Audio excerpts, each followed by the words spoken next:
এই পৃথিবীতে আব্রাহা যেমন খানায় কাবাকে ধ্বংস করার চেষ্টা করেছে, ঠিক তেমনি ভাবে বর্তমান সময়ে খানায় কাবার শাখা মসজিদগুলিকে ভেঙ্গে চুরমার করে দেওয়ার জন্য একটি চক্র বাংলাদেশে কাজ করছে। আমি কি বলবো সেই চক্রটির নাম কি বলবো? আরো জোরে বলেন বলবো? যদি সেই চক্রের নাম বলি, তাদের বিরুদ্ধে যদি বাংলাদেশের সকল মানুষকে জিহাদের ময়দানে রক্ত দেওয়ার জন্য ডাক দেওয়া হয়, কারা কারা জীবন দিতে রক্ত দিতে প্রস্তুত রয়েছেন? আল্লাহ কবুল করুক, হাত নামান। ইসকন নামে একটা সংগঠন, নাম শুনেছেন? 10টি প্লেন নিয়ে বাংলাদেশে ঢুকেছে। কয়টি? আমার ব্যক্তিগত বানানো কোনো তথ্য না, পত্রিকার খবর, নিউজগুলিতে আসছে। ইসকনের 10টি ষড়যন্ত্র বাংলাদেশ নিয়ে। প্রথম এবং প্রধান ষড়যন্ত্র হলো ইসকন চায় বাংলার মানচিত্রকে টুকরো টুকরো করে এটা মোদিজির হাতে অর্পণ করার জন্য চায়।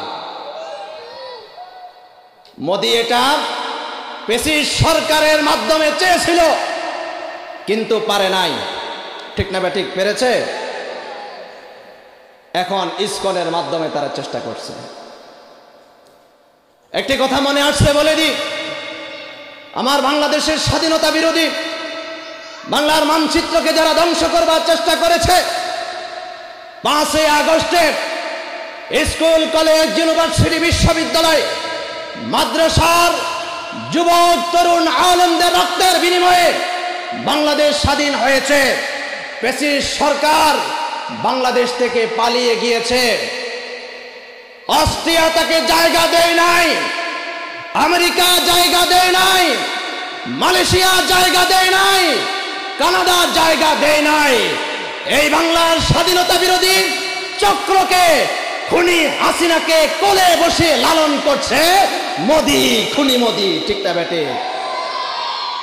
এখান থেকে পরিষ্কার হয়, পৃথিবীর মানচিত্রে বাংলাদেশের স্বাধীনতার সার্বভৌমত্বের যদি কোনো শত্রু থাকে, গোটা পৃথিবীতে নাম্বার 1 শত্রু হলো ভারত। কাজে আগামী দিনে কারা প্রেসিডেন্ট হবেন, কারা নেতা হবেন, আমরা সেটা দেখতে চাই না। ইন্ডিয়ার সাথে বাণিজ্যিক সম্পর্ক রাখবেন, কোনো বাধা নাই। ইন্ডিয়ার সাথে বাণিজ্যিক সম্পর্ক রাখতে পারবেন, কিন্তু বাণিজ্যিক সম্পর্কের নামে বাংলার স্বাধীনতাকে বিনষ্ট করবার ষড়যন্ত্র করা হলে আগামী দিনে তাদেরকেও প্যাম্পাস পরে ছেড়ে দেওয়া হবে।